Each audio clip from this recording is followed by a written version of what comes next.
It's time for the absolutely... I'm on my way! Completely! I'm almost there! Random! Why are there so many stairs? Podcast! Oh, jeez! With Andrew Rhodes. Hello, everybody, and welcome back to another episode of the absolutely, completely random podcast for Saturday, June 19th, 2021. I'm your host, Andrew Rhodes, as always, here on the Web Designer 18 YouTube channel. And what do I have to talk about this week? Well, a lot of stuff, actually. Oh, yeah, there's a lot of stuff. Yeah. Believe it or not, Gundam Breaker Battlelog project has been announced with a planned game and an anime. Oh, this is going to be good.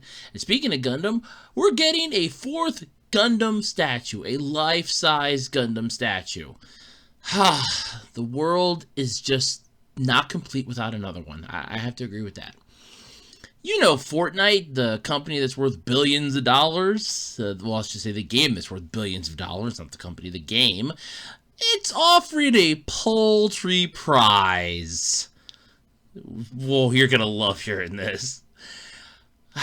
You know, Evangelion is now done. Neon Genesis Evangelion has been finished with, was it now, Thrice Upon a Time? And fans are beginning to suffer Eva Loss. I'll explain what that is as well. And the developers of Among Us say that they were burnt out after their Twitch success. And in all honesty, I can see it. I really could. All this and more, as always, here every week on the Web Designer 18 YouTube channel. But before we go any further, you know the song and dance. I know you do. ARHOADS-2012 on eBay. I have a wide variety of crap for sale. One person's trash is another person's treasure, and I gotta tell you, I've got a lot of trash that could possibly be your treasure. So come on, check me out. It's ARHOADS-2012 on eBay. You can also check me out over on Twitter and come shoot the shit with me over there. That's at Otaku Rhodes. That's the @ symbol, capital OTAKU, capital RHOADS, over on Twitter. And while you're surfing the information superhighway, come on over to Facebook, because I have a Web Designer 18 Facebook page. That's right. By the way, links to both this and the Twitter page can be found in the About Me section here on the channel. That's right. You can find all this information there. And so, without any further ado, sit back and relax, and let's dive in, shall we? Because this is going to be a fun week. Alright, time to play. Andrew, how was your week? After the shit show that was last week, it could have been better. So, last Saturday, I went to the Dollar Tree, picked up some stuff, and the car started giving some problems again. I swear this car has it out for me. I don't know why, but it just freaking does. I'm almost tempted to just start a crowdfunding and try to get another freaking vehicle at this point. But, come Monday, Monday, I play the game of, are you going to start, are you not going to start? Are you going to start, are you not going to start? And it started very hard, didn't want to start correctly, and then, lo and behold, the check engine light once again came on. Oh, yay, again. Yes, the check engine light returned. Like a bad case of herpes, it was back.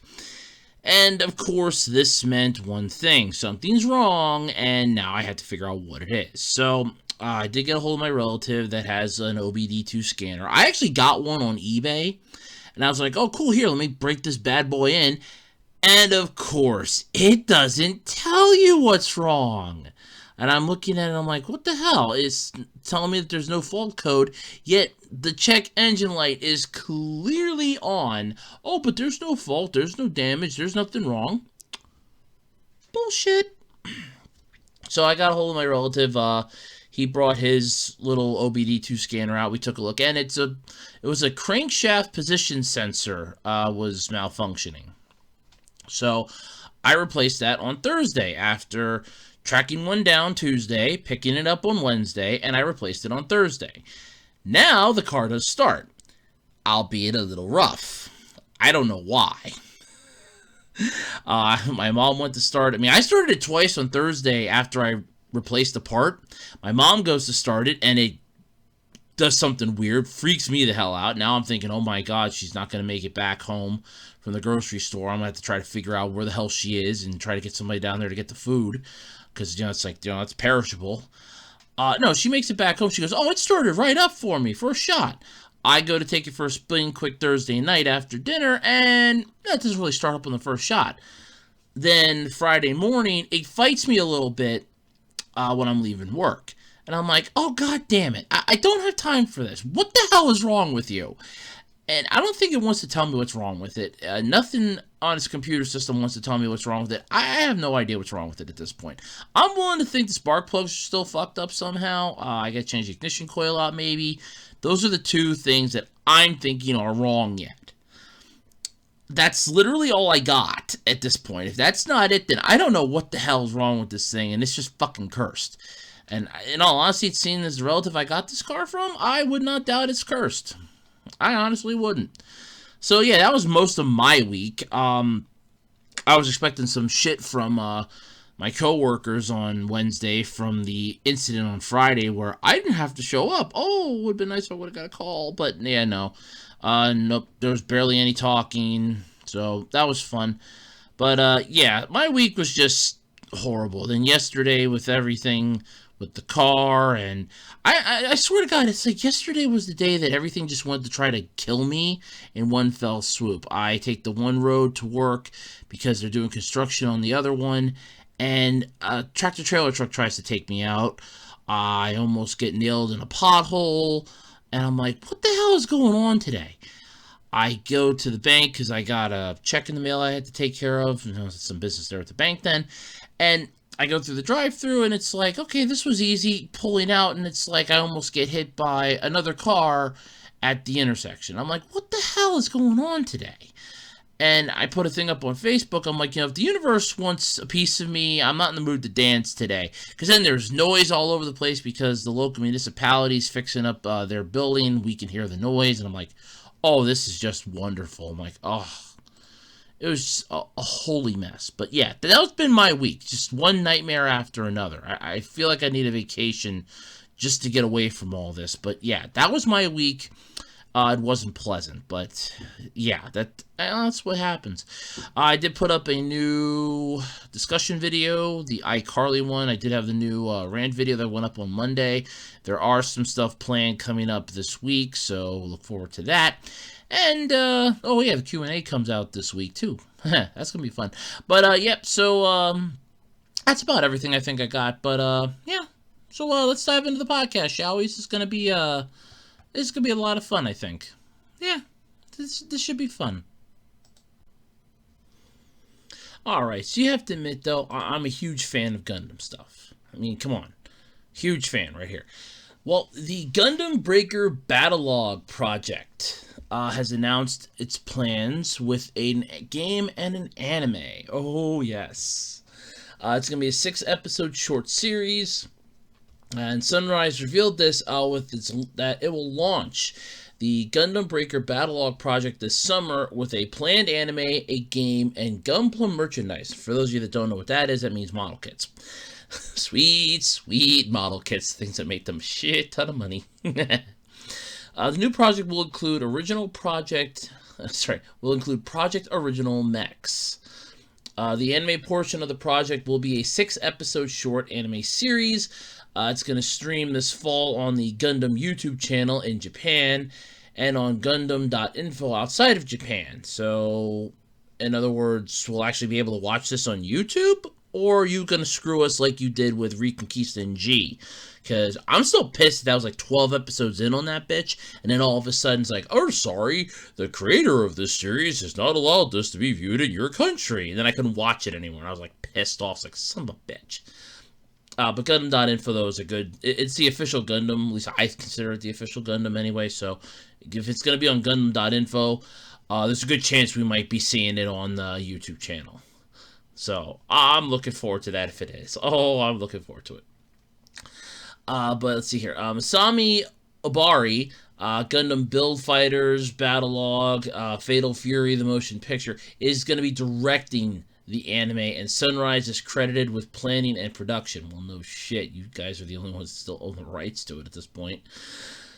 Mechanical designers on the project are going to be including, I'm going to mispronounce this, I know it. Kunio Okawara? I know I mispronounced that. And Kanetake Ibikawa. Yeah, I'm not going to try anymore. There's like 3 more of them. 3 or 4 more of them I'm not going to try anymore. I don't want to embarrass myself. But the new HG Gundam Breaker Battlelog series, or Battlelug, I guess you could call it. Battlelog, Battlelug, I think it's the same thing. Series of Gunpla, though, are going to allow fans to purchase and customize their own Gunpla with different heads, bodies, arms, and leg parts. So, what people have essentially been doing, just in their own way, you're finally going to be giving them like an all-round kit. Wow, it finally happened. It only took, let's see, how long did it finally take for this to happen? I mean, you can buy the model kits, and depending on the scale, I'm almost certain you can swap parts and they can look original.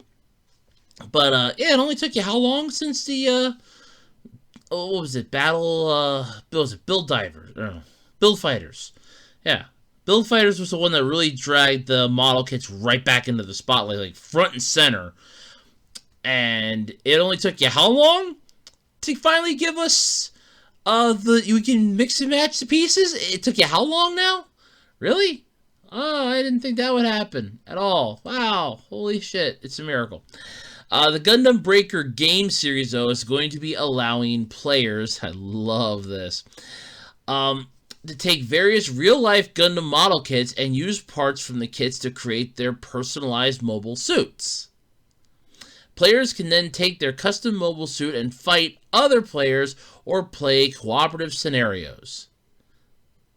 So you essentially are giving us Gundam Build Fighters years after Build Fighters came out. Yeah, when did I'm gonna have to check this out. When did Build Fighters come out? Because I remember watching that on YouTube. I thought, oh my god, this is really good. Gundam Build Fighters. Here we go. So I know it was Build Fighters Try, then Build Divers, then Redivers, which I've watched all 4 of them, so I'm happy with all 4 of them. I love them. 2013, so almost 10 years.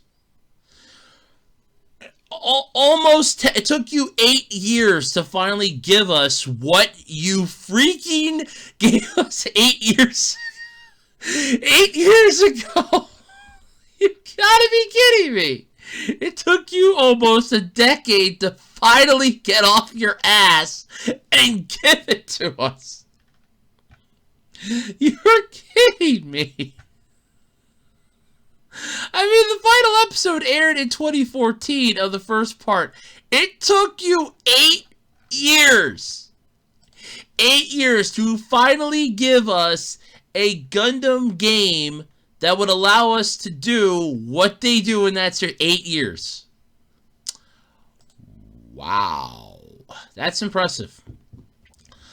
I mean, you're going to have limited edition Gunpla in the United States, so that's... Do keep in mind that people can't import this shit from Japan. You could buy it on... Somebody's going to buy these things and sell them on eBay. Come on, people. But you're finally going to get a game that's going to allow you to take various real-life Gundam model kits, use parts from the kits to make your own personalized mobile suit. So you finally have your own personalized mobile suit, and now you can go into the world of Gundam, and you can battle it out in the world of Gundam in your own custom-made mobile suit. It only took 8 fucking years, but we finally have it! Bandai Namco Entertainment released the first game for the PlayStation 3 and the PS Vita in October of 2013. Sorry, I had to yawn a little bit. Followed by Gundam Breaker 2 for the PS3 and PS Vita in December 2014. The Gundam Breaker 3 game shipped for the PS4 and PS Vita in Japan in March of 2016, and the game received an English release in Southeast Asia in April of 2016. Huh. The new Gundam Breaker game launched worldwide on June 2018 for the PlayStation 4 and later for the PC. So it's out, but what the hell? You're finally giving us a Gundam game. This finally happened. And now it's like, oh, well, you get the game series will allow you to take various parts. Okay, so it's allowed you for when did it come out? So the original one came out. So you ironically gave it out for then. So so I was in the dark on this. So first off, thank you, Bandai Namco, for putting me in the dark on this. I mean, that would have been really cool for me. Granted, okay, I didn't have a PS3 or PS Vita, but still, you came out with this. Then again, it may not have been ported outside of Japan either. Yeah, it's possible. Yeah, let me check this. It might not have, to be in all honesty with you, Gundam Breaker. It might not have been released outside of Japan. I've been having issues getting that page to load. Okay. I've been having issues getting that load. Okay, so yeah, alright.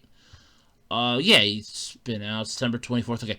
I'm assuming that the first few weren't released outside of Japan. I'm just gonna go off of that. I mean, they got new Gundam Breaker at GameStop. I don't even want to check that. Gundam Wiki fandom! Come on, baby! I love it when the wikis have more information. Okay, so let's see. It's a video game for the PlayStation 3, PS Vita was first released, and Vita, both versions of now online crossplay. I mean, I'm pretty sure people have probably been playing this. I'm pretty sure that the one YouTuber I watch probably plays this, and I'm probably gonna be looking like a freaking idiot. But oh look, it was only released in Japan. That's how I didn't fucking know about it. Oh, now it makes sense. So unless we decided to do like what the kid did in Real Steel and just go, Japanese imports. And first off, I've said it 1,000 times, I'll say it 1,000 more. Japan has the best shit, damn it. They really do. They have the best stuff. But yeah, they actually have like all the model kits on here, all the kits you get. The RX-78-2 Gundam, RX-78-3, the RGM-79 GM, Zaku 2. I'm not reading every single one of them. Just to give you a heads up. There are a lot of them. The Golf, the Dom, the Zaku 2 Kai, the Gundam MK2, the Zeta Gundam is actually the Zeta Gundam is actually a pretty cool design, but Double Zeta kind of killed that design. V Gundam, meh. I don't. Okay, we got God Gundam, Master Gundam, Noble Gundam. Okay, so we got some from Gundam. Mobile Fighter G Gundam. I had to think what the freaking title was. We got Crossbone Gundam X1. Oh, that's pretty cool. Let's see here. Unicorn Gundam, the Gyrodog. Alright, here we go. My favorite. Wing Zero.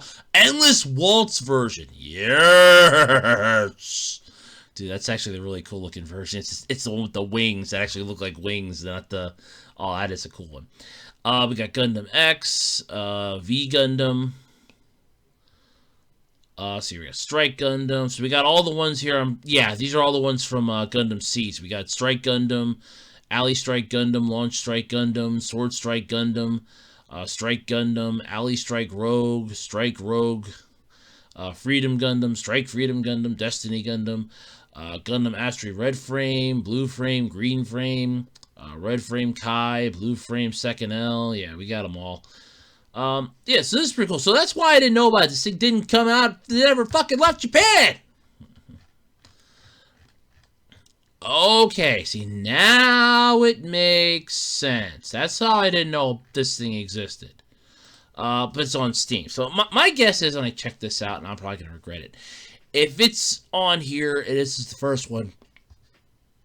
I know this is the new. Okay, so no, it was not released outside. So this is the newer one. It's the one that came out. Holy shit! This thing takes 8 gig. Wow! Holy cow! I'm literally looking at the system requirements for the new Gundam Breaker. This is the one that would have came out 2018. Okay, so the holy shit! This thing's a beast. Windows 7, 10, 64-bit OS is required, or minimum's required. That's the minimum.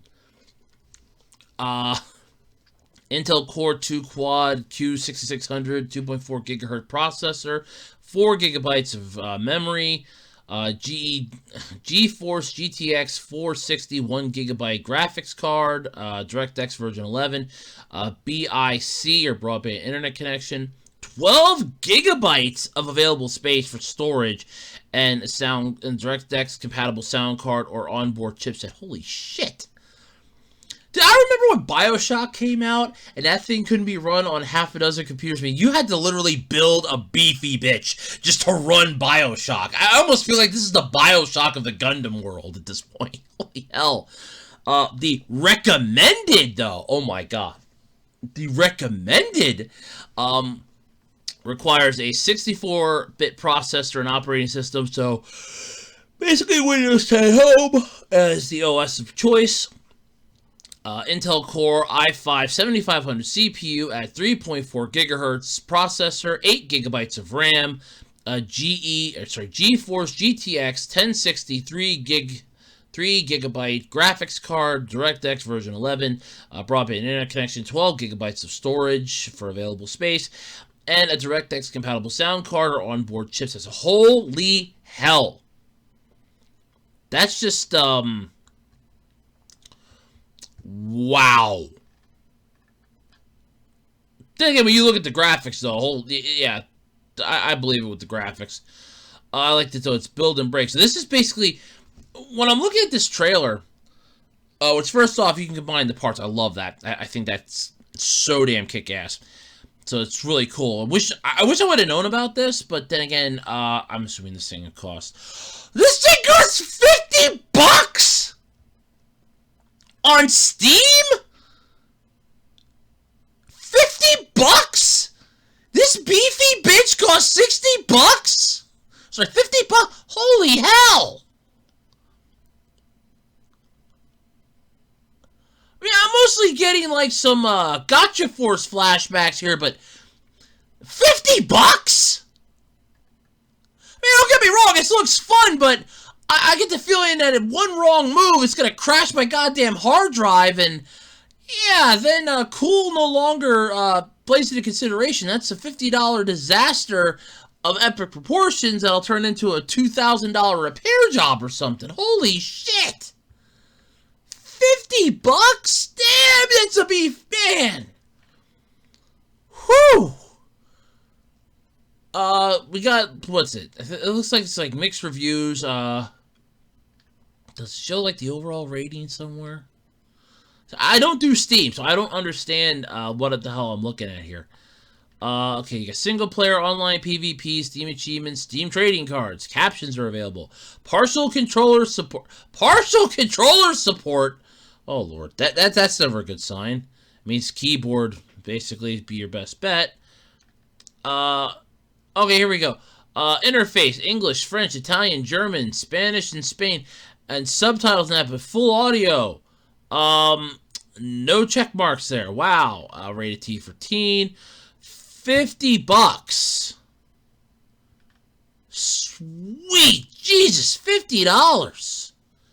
Oh, here's a not recommended. I'm a fan of the Gundam franchise, so I bought this game expecting it to be as good as what I saw in some gameplay for Gundam Breaker 3. I also like building Gunpla, and I live in the States. I like giant robots too, Bandai. Weird, right?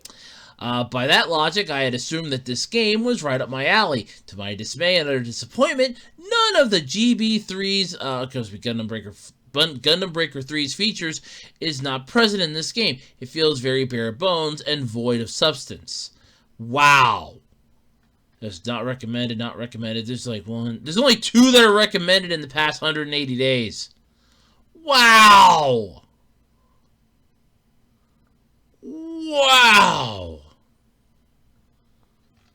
That's, past 90 days, there's 1, 2, there's 3. Whoa!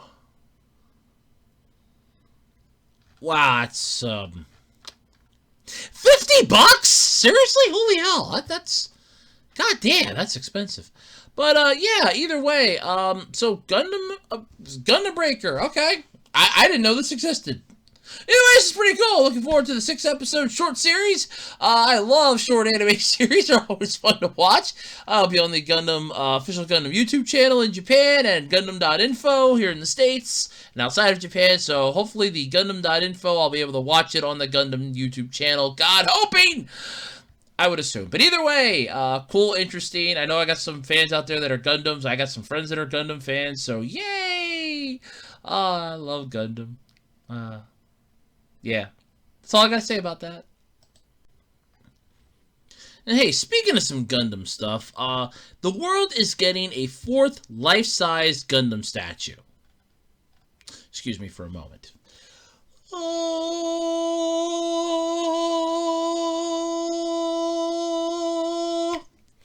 Alright, so there are already 3 life-size Gundam statues in the world, and Bandai Namco says that's not enough. Yeah, damn straight, that's not enough. We need to have more Gundam statues. More life-size robots, damn it.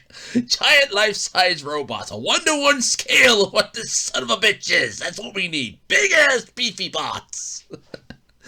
That's what we need. Way to go, Bandai Namco. You're finally speaking my language. The company has put forward plans to make a 4th statue, as confirmed by Bandai's Chief Gundam Officer, Koji Fujiwara. First off, there's a Chief Gundam Officer? How the hell do you get that position? I'm just curious, how do you get the position of Chief Gundam Officer? I mean, does that come with a nice little office, like a small expense account, do you basically get to sit there and just sit on your ass and do next to nothing all day? I'm just kind of curious. I mean, I would assume you get to, like, okay Gundam-related projects, maybe check on some of the model kits, maybe, like, put some stuff out on social media, really get the Gundam franchise going. How do I get in? How do I get in on this? Is there, like, just, like, regular Gundam officers? How do I join that? I mean, I know it sounds like a cute title. That's what I'm asking, because it almost seems like it's like, well, we want you to feel important. You are now the Chief Gundam Officer. Well, what about the rest of them? They're just officers. You're the Chief Officer. It's never a good sign. But we're told to get more. We're told we'll get more information on the coming autumn at the Gundam Conference. This Gundam Conference? What the hell? I am learning so much more about Gundam than I thought I knew. There's a Gundam Conference? When the hell did this happen? What do we do? We bring, like, the different nationalities of Gundam together? We got the Principality of Zeon? We have the DG community of the Dark Gundam cells. We have, oh god, what was it in half the other ones? Well, we have Side 7. How the hell does that work? It's a Gundam Conference. Oh my god, is that just a cute way for them to say Expo? Or just say Expo! Don't make it cute! The 3 currently existing life-size Gundam statues are located in Tokyo, Yokohama, and Shanghai. The first one was created in 2017 in Tokyo. The Yokohama one was unveiled last year, and the Shanghai one was most recent, with its unveiling taking place in May. Would you be interested in seeing more life-size Gundam statues? Hell yes! I know the one's the RX-78. I think the other one's the Unicorn. I gotta look this up. I don't remember what the third one was. Gundam statues. I know that I remember the RX-78 because that's the one that they were doing the whole, can you make this thing move? Because I remember that one. That's the one that they had the whole, can you move it? Okay, so we got Obadiah in Tokyo. There's the life-size Unicorn one. And it replaced the RX-78-2. So we got three. What did they say the three? We got Tokyo, Yokohama, and Shanghai. Okay. So I'm trying to figure out where the other three or the other two are. I remember the Gundam Unicorn ones. That's the one outside Diver City. That's the Tokyo one. So we got Yokohama and Shanghai. Okay, so Gundam Statue. Let's just go. I'm sorry for. Oh, okay. Whew. I was like, wait a minute, what the hell? I was because I looked up. I'm not even gonna lie here, because I looked up Gundam statues. It gave me like these businesses might be open. I'm like, who the hell is opening up at 6 a.m.? Oh, it's a Walmart. Oh, okay. I was like, what the hell? Oh, okay. That's right. Okay, Gundam Statue. Okay, here we go. Yokohama, because I know the one in Tokyo is. That's the unicorn one. Okay, the RX-78 F00 is the one in Yokohama. It's home of the moving life-size one. Okay, so that's the one that they were... That's the one that was moving. That's really... If you actually see the video of that, that's actually pretty cool. Shanghai. Okay, so which one's in Shanghai? Oh, I think it's the Strike Freedom, isn't it? Yeah, Freedom Gundam. Okay. So we got the Freedom Gundam, the Unicorn Gundam, and the RX-78 F00. Okay. Alright, now I got it. Alrighty. Because the one in the picture here then is the one outside Shanghai. Which, okay, that makes sense now. Because that's the Freedom Gundam. Okay. Alrighty then. But yeah, I'm all for this. We need a fourth one. Can we take votes as to which one we want? Because I think it's time for you to give some love to Gundam Wing. Let's get, Wing Zero in on this. I mean, come on, Wing Zero was iconic. I mean, if they actually do it right, they might be able to, make the life-size statue like, Wing Zero was in its final moments in Endless Waltz or something. I mean, come on, that would be epic to see that. Can we have Wing Zero? Can it be Wing Zero? Please let it be Wing Zero! Please! That one deserves some love! That could be the God Gundam. No, Wing Zero. Come on, Wing Zero! Please let it be Wing Zero. Oh my god, that would be so cool.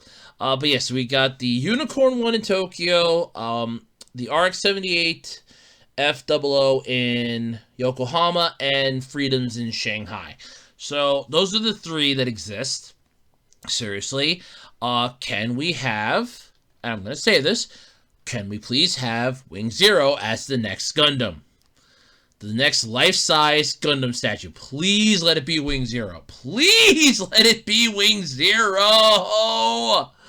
My god, that would be amazing to see that as a life-size Gundam statue. Wing frickin' Zero. That would kick ass to see that, man. That would be so cool. Oh, I know we won't get that, but it would still be cool to see. I mean, come on, Wing Zero, for God's sake. Screw Wing Gundam. Let's have some from Gundam Wing, but screw Wing Gundam. Screw the Tall Geese. Screw what the hell was Wu Fei's Gundam called? God, I don't remember. Sandrock would be a good one. I'd take Sandrock, too. Sandrock would be fine, second choice. Gundam Death Scythe, Heavy Arms. I think it was a Dragon Gundam. Okay, that'd be fine. Any of the 5 main ones side of Wing Gundam. Wing Gundam was crap. Give us Wing Zero. Wing Zero was the better Gundam. That's the one that had the Zero system. That's the one that Hiei kept passing the Zero system around to everybody. It's like, here, you're going to use the Zero system this time. To capture the one time, you're going to use the Zero system. I've installed it in Sandrock. Wait, what? Yep, you need to learn how to use this. This'll help you out, it'll help you grow. And it's like, okay, what the hell, why not? And it's like, yeah. I just love how Catra was like the one with... Catra was the one with the military backing from his people. Because it's like, well, I'm the, leader of my land. It's like, okay, cool. And it's like Master Catra. There's an entire ass-kissing force behind him. It's like, yeah, sure, let's just do this. That's the thing I loved. I mean, you had, what the hell was it? It was Troa, who basically took somebody else's name because he had no name. So he took Troa Barton's name, which, yeah, that didn't come back to bite him in the ass. You had Duo, who basically, I don't know what the hell his deal was. I think he was sort of more like a play on the character from Double Zeta in a way, but not entirely. You had Wu Fei, you had Hiro Yui, which, come on, everybody's favorite's Hiro Yui. Come on. When I played the Dynasty Warriors Gundam 2 for my PS2 at the time, Hiro Yui was the first character I played as. When I was finally able to play, the other stuff, and you didn't have to go through the story mode to, unlock everything. So you had to do that first for some odd reason. I don't remember if I had to or if I just felt like the game didn't give me much of a choice. But it's like, okay, story mode. Oh, I gotta play as Amuro. I don't want to play as Amuro. Fuck it. I think I had to because I think that's how you unlocked all the other characters then. But it's like, once I got Hiro Yui, it's on, baby. It was on. I had a lot of fun. But, yeah. I just remember that it's like, yeah, Hiro Yui, you got Wu Fei, Catra. I loved Gundam Wing. So come on, Wing Zero. Wing frickin' Zero, man. Come on. That would be the one to have. I mean, unless we're going to go like the Gundam Build Fighters franchise, like Build Fighters Try, Build Divers, or Build Divers Re-Rise, I'd be all for any of those, like the main mechs from those. But, I mean, if we're going to go like a main mech series one, come on, give us Wing Zero. We already got the original Gundam, we got Unicorn, we got Seed. Give us Wing Zero. Come on, that would be so kick-ass to see that as a statue. I would love to see Wing Zero as a statue. I don't think I'm alone in that. Tell me I'm not alone in that. I would love to see Wing Zero as a statue. That would be cool. Alright, so this has definitely got to be the funniest, if not the best example of you're offering trinkets and you're part of a kingdom. For those of you that don't know what that line is, in the first Iron Man movie, Obadiah Stane paid a group of mercenaries to kill Tony Stark, well, actually capture him, and then kill him. And they sent him a video. It's like, we did not know our target was the great Tony Stark. You paid us trinkets to kill a prince. And every time I think of somebody getting screwed over by, like, somebody that's higher up, like a lowly employee getting screwed over by a company, or an individual that gets royally, effed in the A and they've done nothing wrong, I instantly think of that line from Iron Man. So in this case, Fortnite, worth billions of dollars. I mean, we're talking Dr. Evil could easily get his $100 million. Yeah, yeah, I've seen Austin Powers. I'm not a fan of it, but I've seen it. He could easily get his $100 million. I doubt Fortnite would be like, oh, yeah, here you go. You're like, we're just getting here. Here, this is dropping the bucket for us. They're literally doing this now to people. So they're offering a paltry prize amount of money for a design contest. When you think about it in the long run, the $2,500 prize is a lot less lucrative when you think about how much Epic's going to stand to make off this humongous thing. Now, Fortnite, as I've said many times, is a game. A lot of people play it. I talked about it last week because they recently announced their latest battle pass. It's going to include Rick and Morty, Superman. So, yeah. If you don't know what Fortnite is, pull your head out of the sand and let's, reconnect with the world, basically. But Fortnite announced a Concept Royale competition. Ooh. Players can submit skin ideas, and two winners will have their concepts turned into game outfits in Fortnite, and will also each receive a $2,500 cash prize. Let me say that again. You're going to receive a $2,500 cash prize for designing a skin that's going to be turned into an outfit in the game. Oh, yeah. Yeah. So to be clear, though, Epic hasn't specified exactly what will happen to the winner's designs. Both outfits will make their official debut in December during Fortnite's to-be-announced Winter 2021 event. Epic wrote, but the contest descriptions and rules don't say what form that will take. Will only the winners be able to sport their designs, or will the players be able to get them either by spending V-Bucks or as a free reward for participating in the event? Basically, we need to pay, because I don't play the game, do the players need to pay you for these designs that you're broadcasting out here as a thing, or do they get them for free? I see it as this company's worth billions of dollars. I don't see them giving it out for free. At first glance, it doesn't look like a bad deal, but if you think about it, $2,500 for a design developer Epic can then use in perpetuity isn't that great. So basically, you're getting paid by them if you're lucky and get chosen. You're one of the 2 lucky ones. You're designing a skin for a game, and then all that's going to happen is, oh, well, I designed it, and Epic's going to take it, and they're going to use it forever and ever and ever, and then they can modify that design slightly so they don't have to worry about paying you royalties. Do you see how this works? They're kind of screwing you.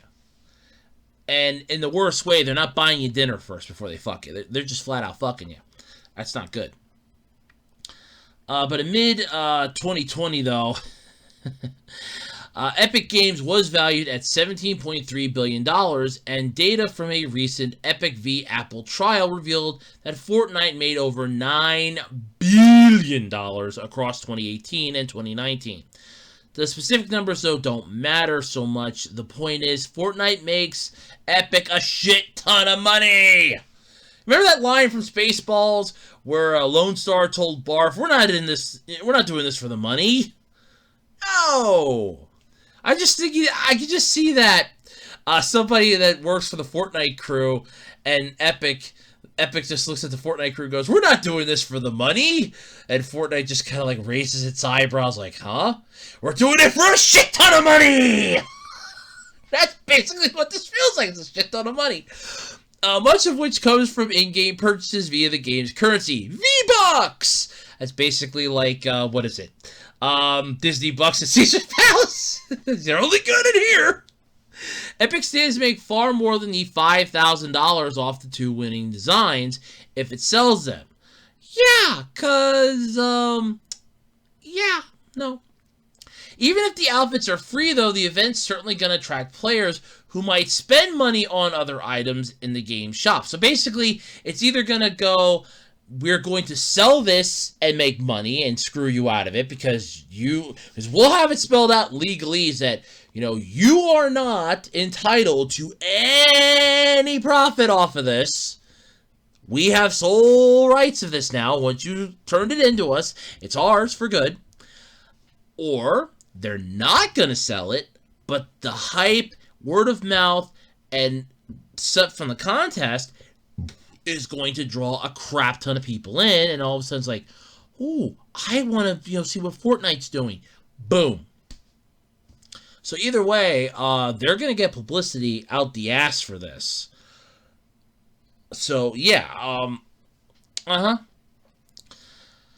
So that $2,500 might seem like a great windfall as a contest prize, which first off, if this game is making Epic $9 billion across 2 years, that's like $4.5 billion a year. If it makes that much a year, if not more, $2,500 is not even a drop in the bucket to them. They're just like, oh, I sneezed. What did we lose? 2,500? We got $4.5 billion in this year, and it's only May. Like we freaking care. Not our problem.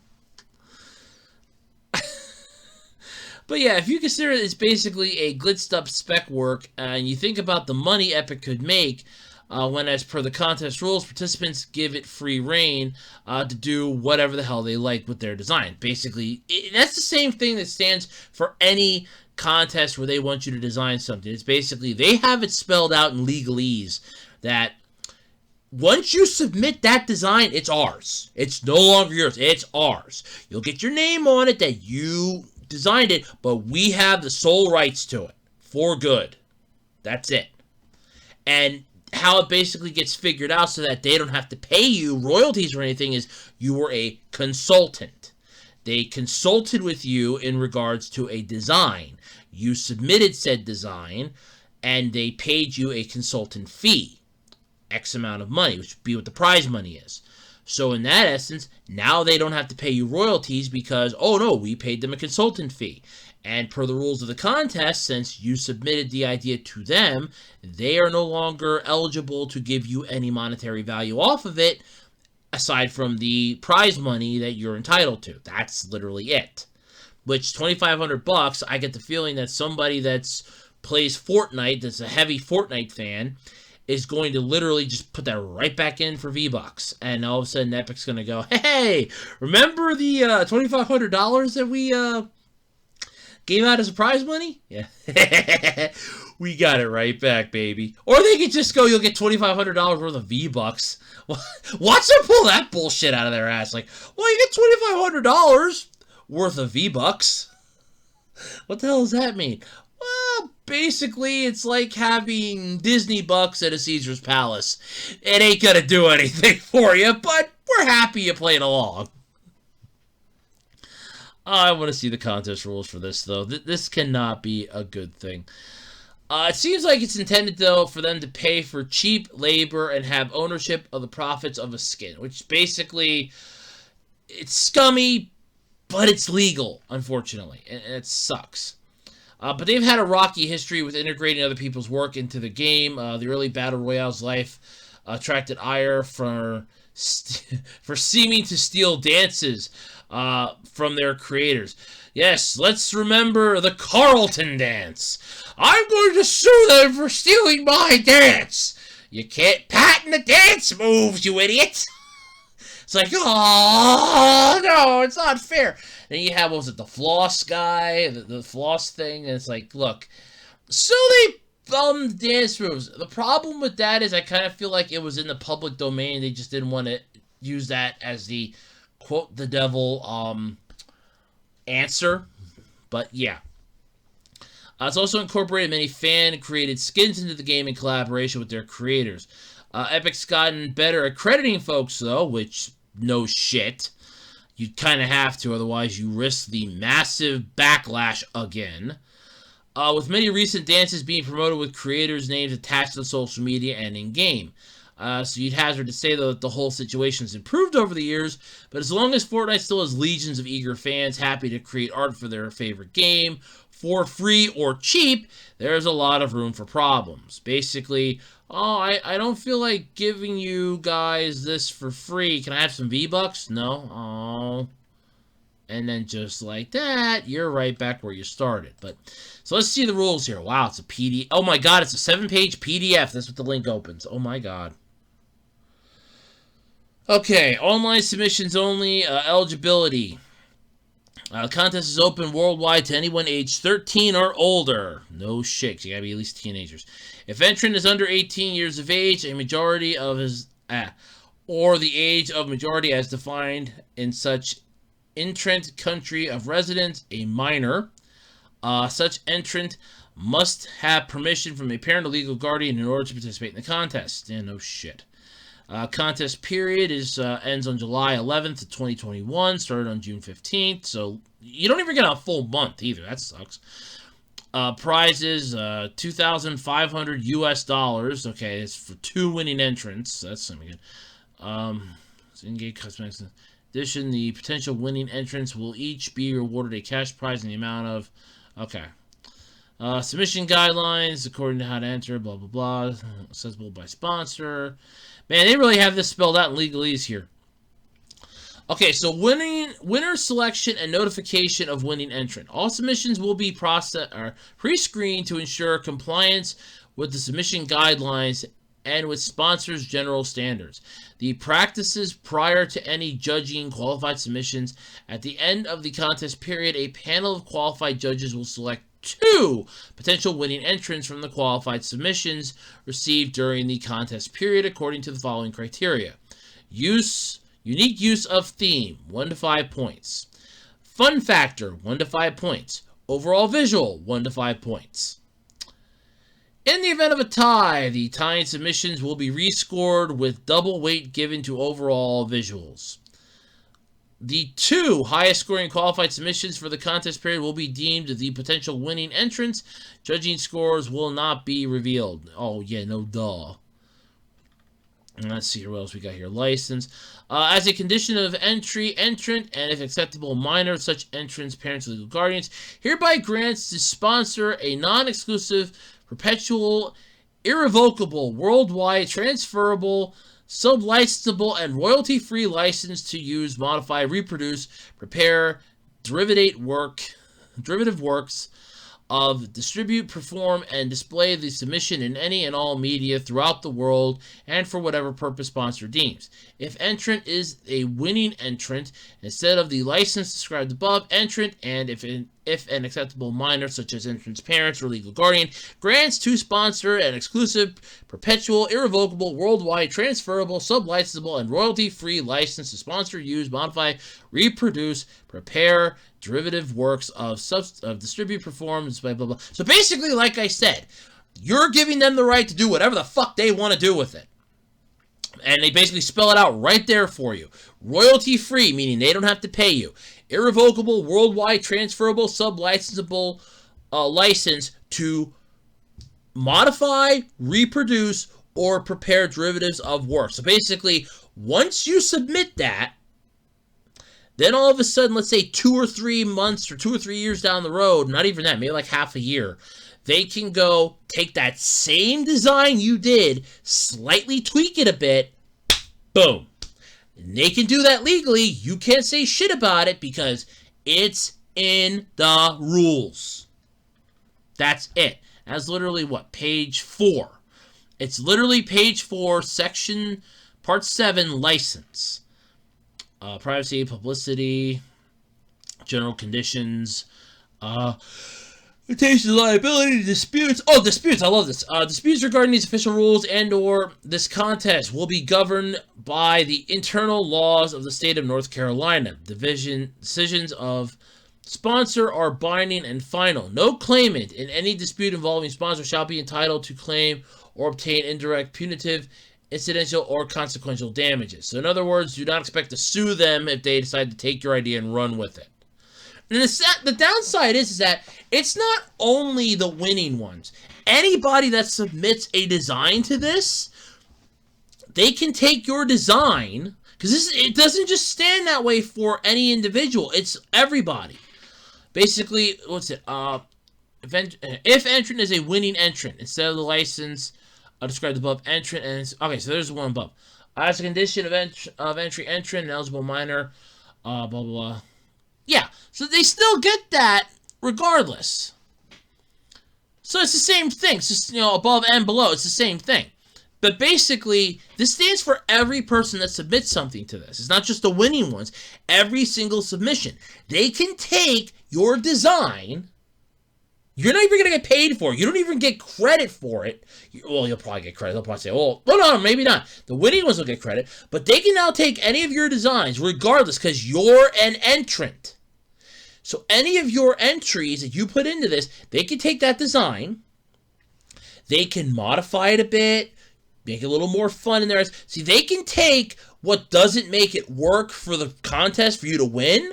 They can make it better, and you're just basically giving them skins for the next 6, 7, 8, 9 plus cycles of this game.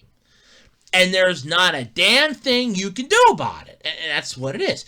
Because as a condition of entry, entrant, and if you're a minor, your legal parents or guardians, hereby grant the sponsor a non-exclusive, perpetual, irrevocable, worldwide, transferable, sub-licensable, and royalty-free license to use, modify, reproduce, prepare derivative works of, distribute, perform, and display the submission in any and all media throughout the world and for whatever purpose the sponsor deems fit.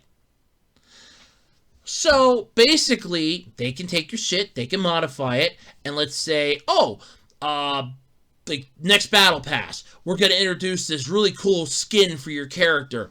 And this was one of the rejected designs from the contest, but they're going to use it, they're going to make money off of it, and now you're screwed. That's exactly how that reads, and there's not a damn thing you can do about it. Because you, as the entrant, gave them permission to do this. By entering their contest, you gave them permission. So, if you've entered this contest, I pity you. If you haven't entered it yet, read the rules. Heavily read these things. In fact, there's going to be a link in the description if you want to read these for yourselves. Because this is way too damn... That is like the perfect rendition of legalese and legal mumbo-jumbo I think I have ever seen in my life. It is 7 pages, and the page that you need to know of is page 4, right at the frickin' bottom. Entrants will not, and even the start of page 5, right at the top. Entrants will not be specifically paid for their submissions or for granting sponsor any of these rights. That's it. You're basically screwed. I love this. Sponsor may post submissions in any order or sequence, with or without commentary, and may select an image to serve as a thumbnail in its sole discretion. So basically, they can take any of your stuff, do whatever they want with it. They can modify it, they can change it, and they have it spelled out in legalese, and there's not a damn thing you can do about it. So keep that in mind, people, that they really made sure that they covered their asses on this one. I'm impressed by that. It's horrifying, it's scary, but damn, they covered their ass. Wow, that's scummy as shit. So you're paying trinkets to the winners, but basically everybody loses.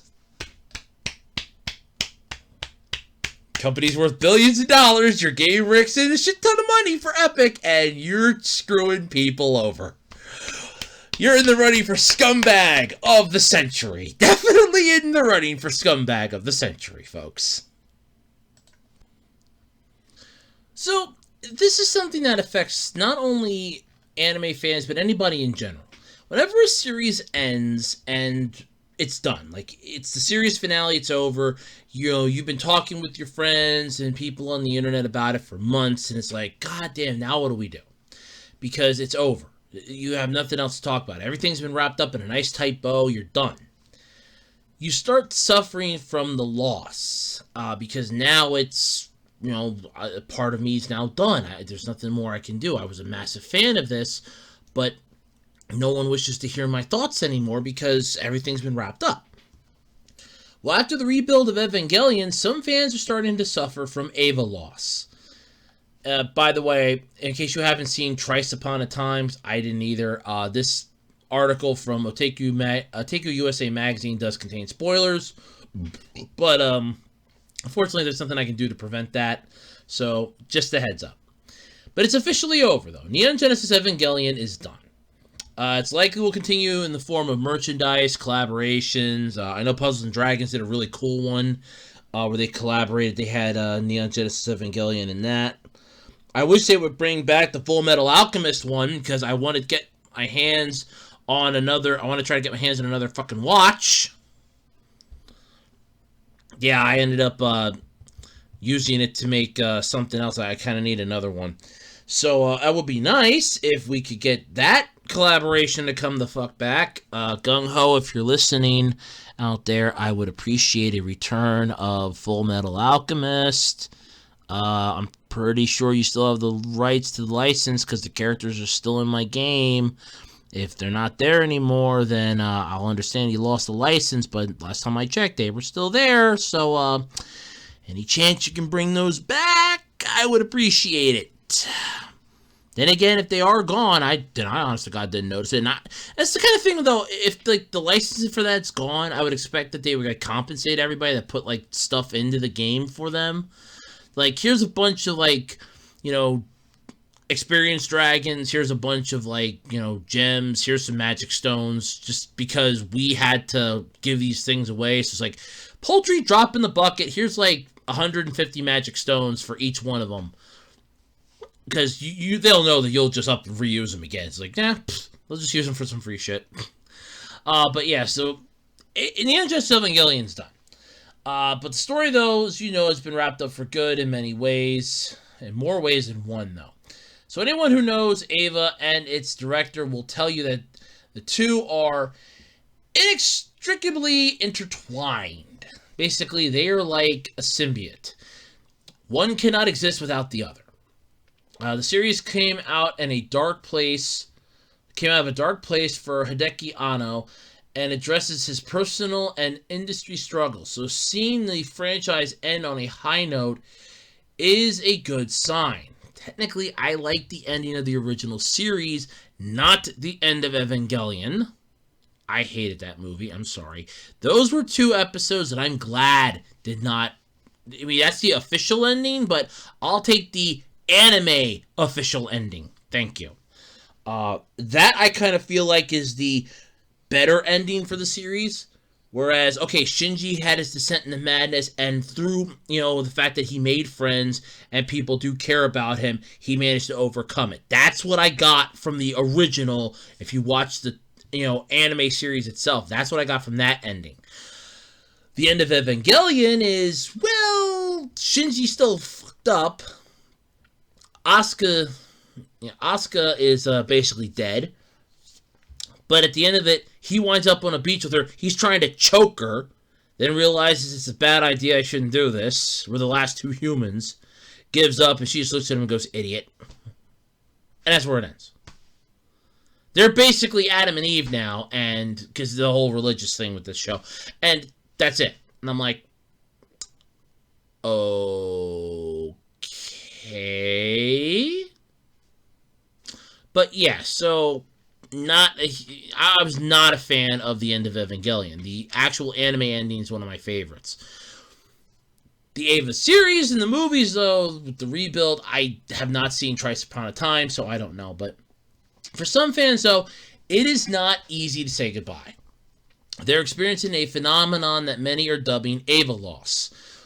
Technically, it's the same thing for anything. I mean, you're having like a loss, like let's say...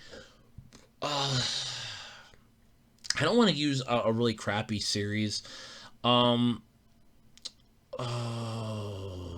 a really popular? Demon Slayer. So let's say the Demon Slayer just like ends. Like after its massive, run, it ends. Or no, I'll use One Piece. And One Piece, after all this time, finally comes to an end. Like it ends and it goes out on a high note. I mean, Luffy and his crew go out as badasses. Fans are gonna suffer from One Piece loss because it's done. What do we do now?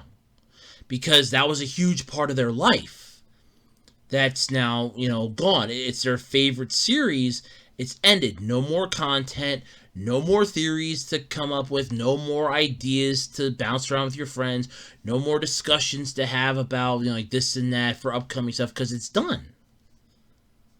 Now what do you do? And that's what Eva Loss is basically for other series. But yeah, but as complicated as you'd expect it, anything related to it, it's not that complicated to me, honestly.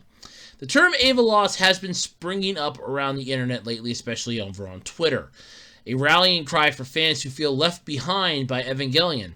For some, it's the knowledge that they won't have as many people to trade merchandise with. For others, it's knowing they won't be getting anything new related to their favorite characters, except perhaps lipstick commercials and game collaborations and maybe some really shitty merch down the line. But bigger than that, though, is the idea that the series and the characters haven't just gone away, they've left fans behind. As Thrice Upon a Time ends, Shinji literally grows up, voiced by Your Name star Ryunosuke Kamiki. I know I mispronounced that, I apologize. He escapes the cycle of sadness that is a world with Evangelions in it. And in the real world, Anno seems to have done the same, as he's making Godzilla and Ultraman now. Just like he always wanted to. As fans are happy to see Shinji move on, these same fans say that they feel moved on from.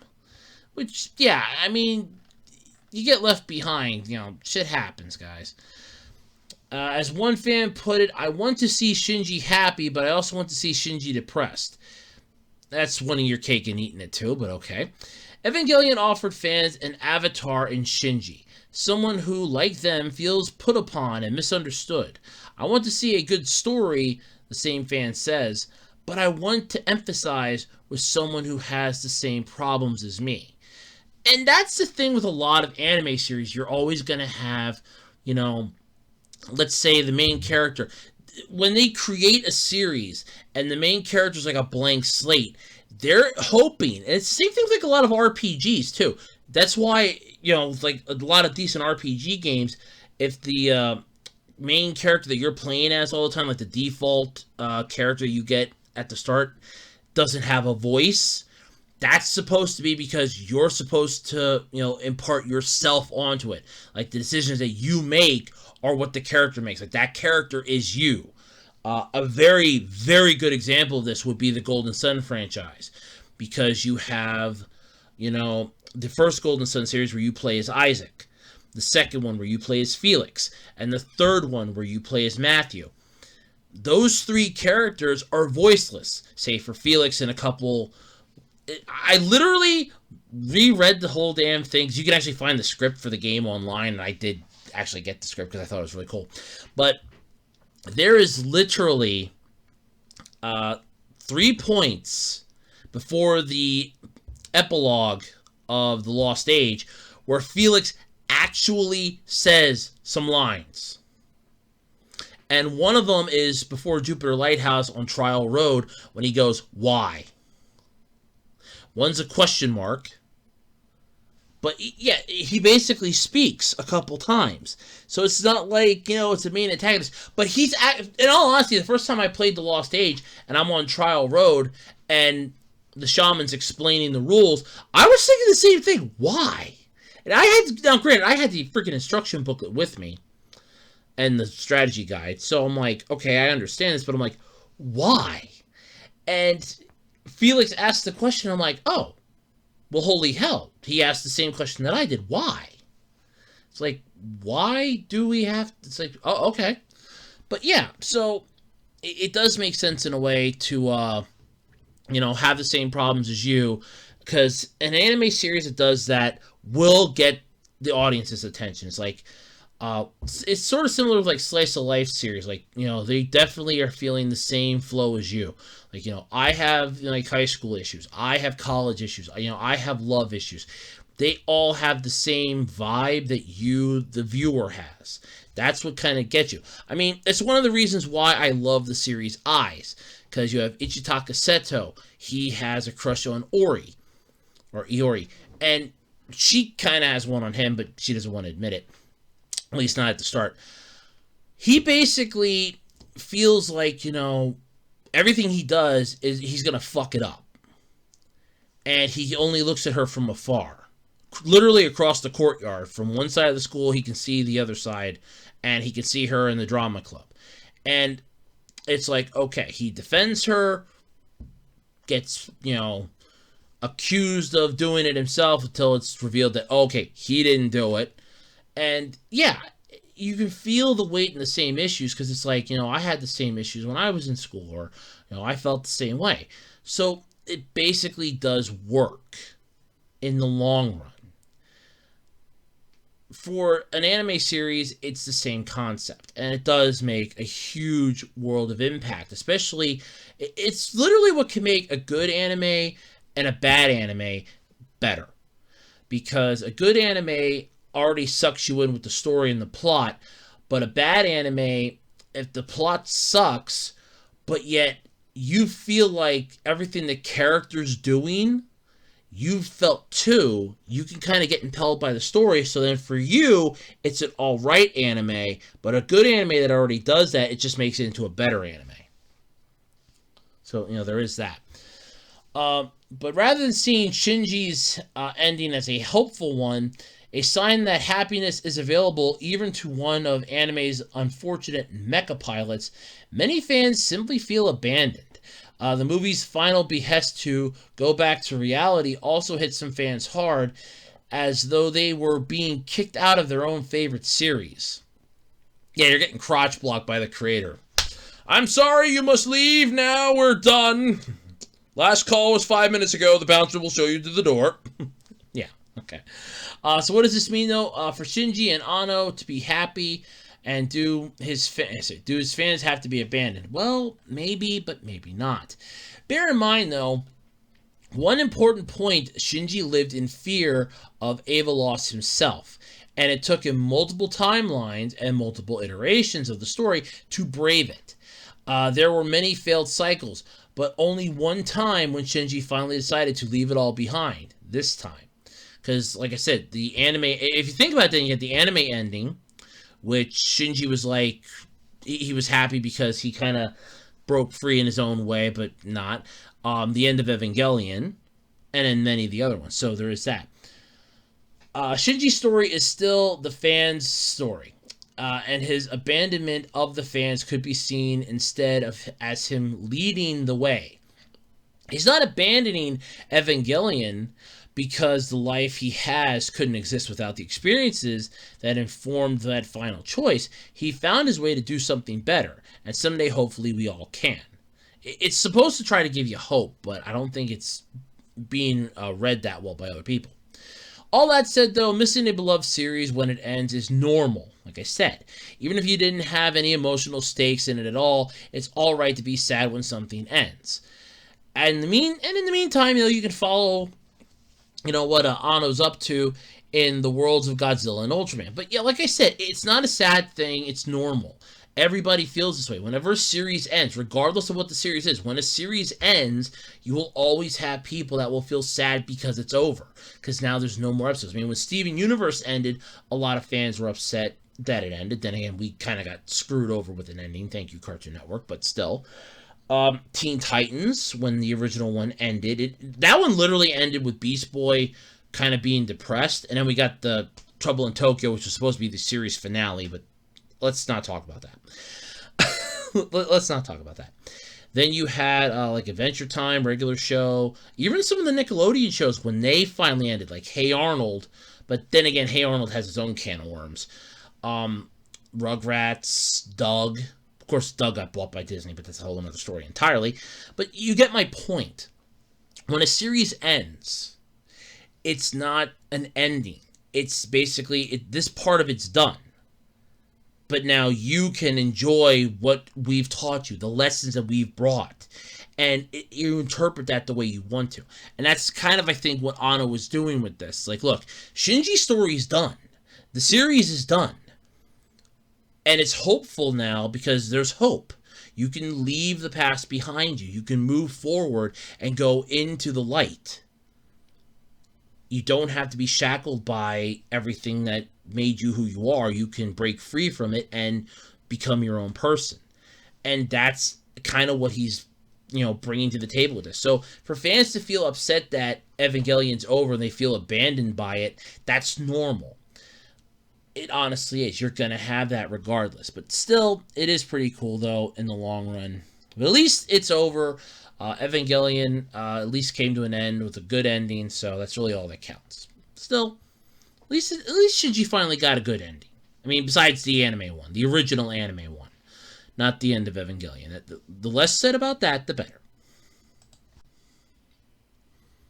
All right, so unless you've been living under a rock for the last few months, which technically a lot of you probably could have been, or you've been living under a rock for at least the last, I want to say 2 years, which, again, a lot of you might have been. I don't know. I don't know how your personal lives work.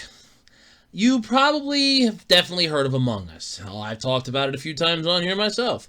I've watched it. At least I used to watch it. I used to watch This Guy's Toast and his friends play it all the time. But then it literally started devolving into them just bickering with one another. And it stopped being funny. It just started being, okay, how's Pokey going to try to kill Sykkuno today? Okay, she's not the imposter, but she still wants him thrown the fuck out of the airlock. Really? Or then you got Valkyrie. Okay, well, how bad is Ray going to screw? Okay, Ray wants him out the damn thing, too. Okay, well, screw both you guys. And there was the one when Toast was like, they literally kept killing him. He really wasn't the imposter. It's like, oh, no, he's the imposter. He's the imposter. Just kill him. It's like, just kill him. Oh, he wasn't the imposter. Oops. Yeah. But Inner Sloth, though, the company behind Among Us, pulled in millions of players But this was a double-edged sword for them. So it's weird to think about it, but there was a time less than a year ago when Among Us wasn't a household name. This thing was not well known. When it was originally released, it wasn't a failure. But it wasn't, a massive hit. It was that mediocre game that was destined to live out the rest of its existence in peaceful quiet. Then last summer it blew up like a bat out of hell that just got its hands on a nuke. Yep. Oh my god, it blew up. Thanks to a small handful of Twitch streamers who spread it out to every other popular Twitch streamer. Then all eyes were on Among Us. It's like, oh my god, what the hell do we do? What the hell do we do? What the hell do we do? And it was a 3-person development team. The developers told YouTube interviewer Anthony Padilla, I do apologize if I mispronounced that, by the way. It's Padilla. It was no walk in the park. Even as Innersloth explained, albeit slightly and slowly, team members suffered from burnout, born from immense expectations suddenly thrust upon them. Yeah, I can believe that. All of a sudden, you're like, hey, there's a lot you got to get done.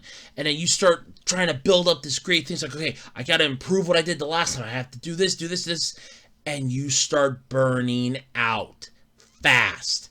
Because now, instead of the candle burning slowly, allowing your ideas to trickle to the surface and take a small amount of a simmer, now they just poured some vitamin G right on top of that fucking candle, and now you're completely ablaze, like, what the hell do I do? Oh my god. And you will burn out fast, because you're just going to run out of stuff. You're just going to run out of passion, you're going to go off.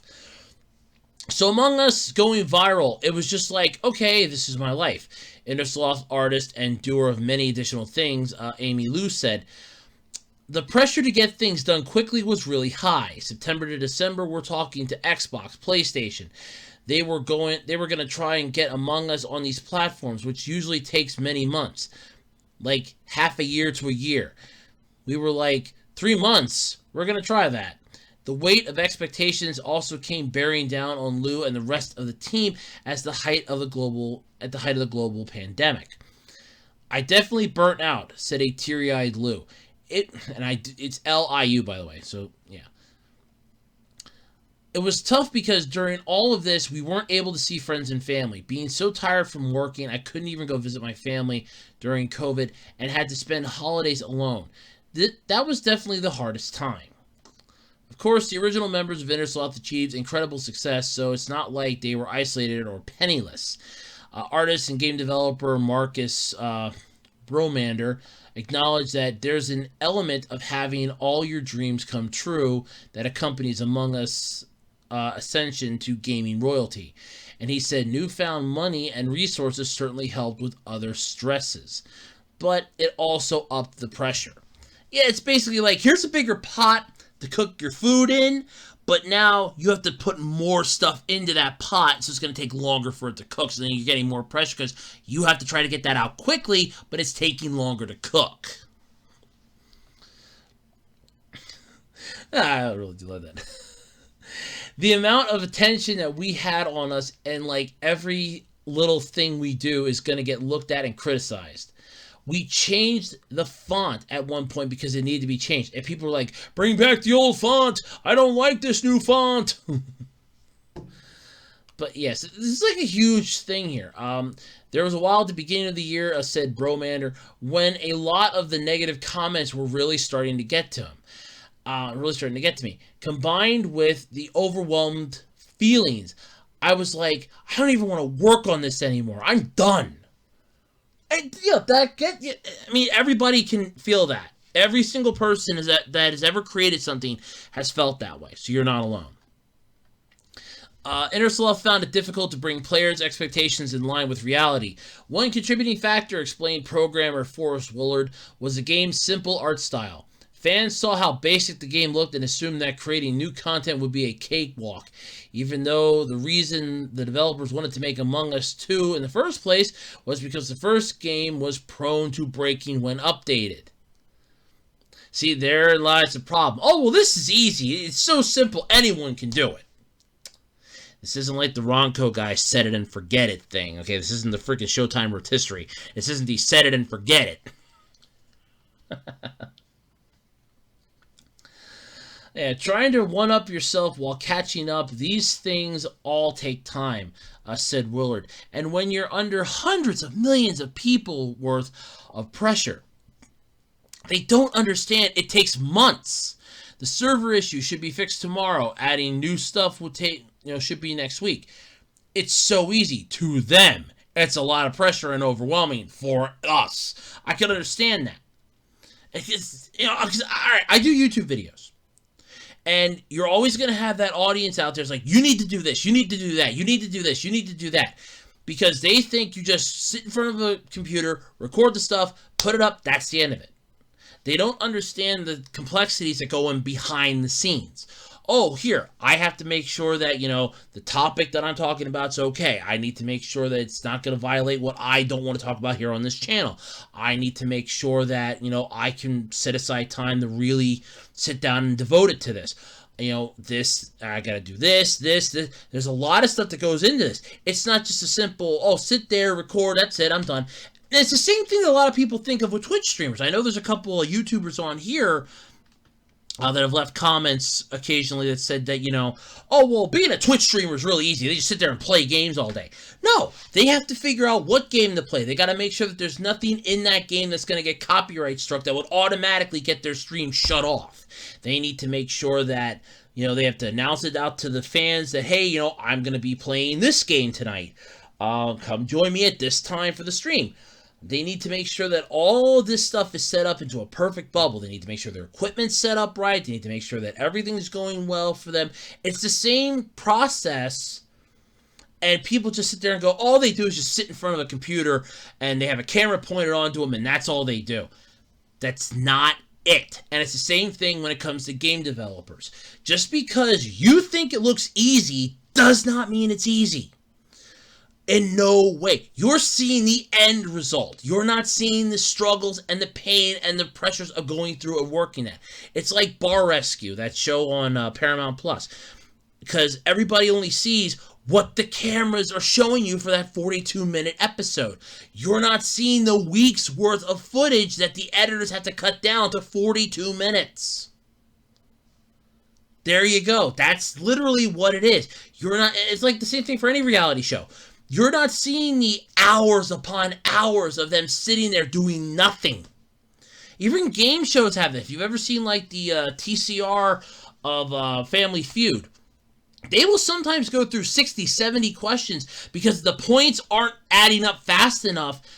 They have to figure out a way to get different points. It's like, okay, we got to scrap that one. We're starting over again because it's only 19 points. It's not going to advance the game fast enough. We'll be here all fucking night. And that happens. It's the same thing with this. When it comes to fixing up a game, you have to take, if you want to do like updates for it, you got to take the server space into consideration. Is it going to overtax the server? Is it not going to overtax the server? You need to worry about distributing the updates. You need to worry about fine-tuning the updates, making sure that it's not going to break the game, that it's not going to be unplayable. There's no glitches, no bugs. There's a whole slew of stuff that goes into this, and not everything can get fixed either. A prime example would be Puzzles and Dragons.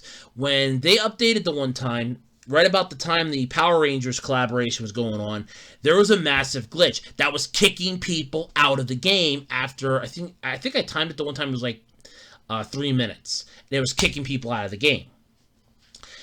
They were aware of the situation because it was brought to their attention. Like, okay, we're working on a fix, and they expedited a fix for that because if the game isn't playable, then they don't know, they have to fix that because that's going to hurt them in the long run. Same thing with a website. If you try loading up a website and, hey, this isn't working, because I remember I had an issue with Indeed where I couldn't access my resume. I couldn't access my page where my resume was on. It just kept refreshing the page over and over and over again. And I brought this to their attention. And they're like, thank you for bringing this to our attention. We are aware of the situation. We are working on a fix, but thank you. We are now... Thank you for letting us know that this isn't affecting only X amount of people. It's affecting a lot more people than we thought. So then they were fixing it. Because I did web design, so I actually was looking at the code that you could pull up in the browser, and I'm trying to figure out, okay, what the hell is causing this to constantly auto fucking loop itself into a refresh? And I'm trying to sit there and figure it out. I couldn't come up with anything either, but then they figured it out and fixed it. But it's not a simple process of, oh, here, all we have to do is this, and this. It takes time. It's not a simple, okay, we're done and we're good sort of mentality. And people don't seem to understand that. They think, oh, all we have to do is this, and that's it. They think, oh, they just have to design some characters, put it out there, and that's the end of it. And that's not it. So, it does get overwhelming. You do get a lot of pressure. Because you have the gamers that think, oh, well, this should be done in like a day. This should be done in a week and a half. This should be out before next week. By the end of the month, we'll have a new update. It's not that easy. You literally sit down and think about it. And I mean literally think about it for 30 seconds. There is a lot of work that goes into making your favorite games. There is a lot of work that goes into making your favorite shows. There is a lot of work that goes into making your favorite sites. None of this stuff is I'm going to wake up at like 2 o'clock in the morning. I'm going to sit at a computer and I'm going to type away on it like a mad bat out of hell for 45 minutes to an hour, and then it's going to be done.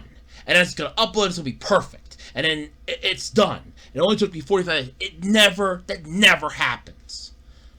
Believe me, I had to type code for web design. That never happens. You know how coding works? Oh my god. That is like a 3-month nightmare. And if you're one person trying to do it, and it's a project that would require at least 3 or 4, you're looking at a massive I can't hit my microphone. You're looking at a massive, massive overhaul of a humongous proportion. Because all of a sudden it's like what would take like one person almost a year to do. Because you have to stare at this. Any line you mess up, like you add one extra character, that fucks up the whole thing. And you may not even realize it until you go to run the program. But that shit happens. But Among Us still remains massively popular.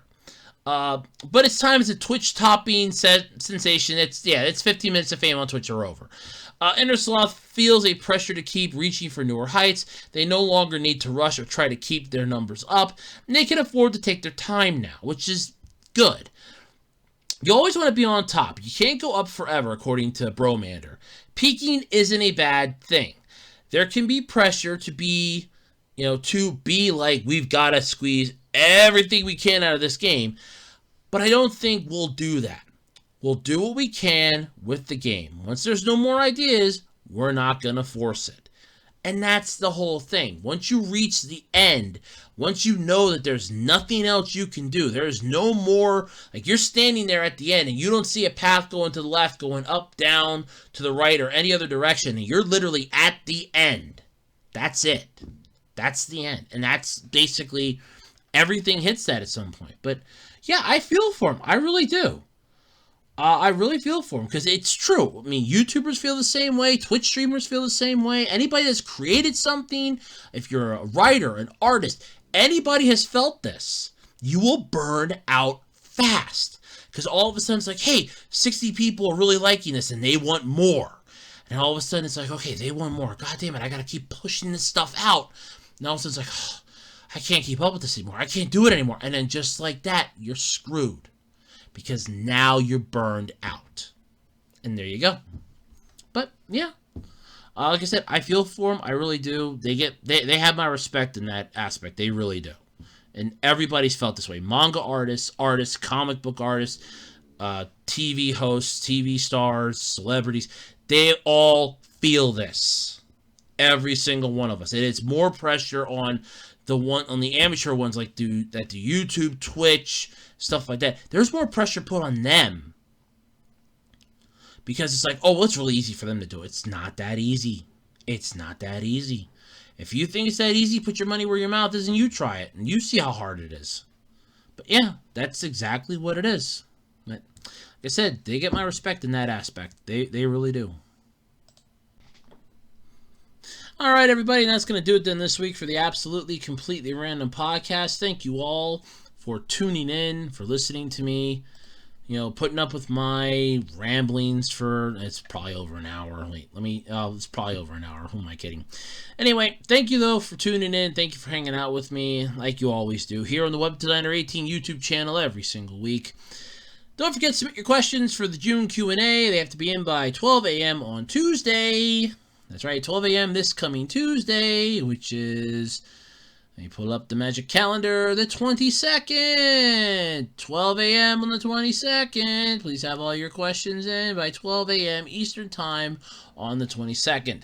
And until next week, I'm Andrew Rhodes. I've been your host. I'm tired, man. It's been a long one, but nonetheless, thank you all for hanging out with me.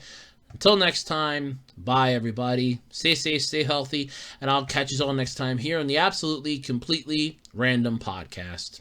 Bye.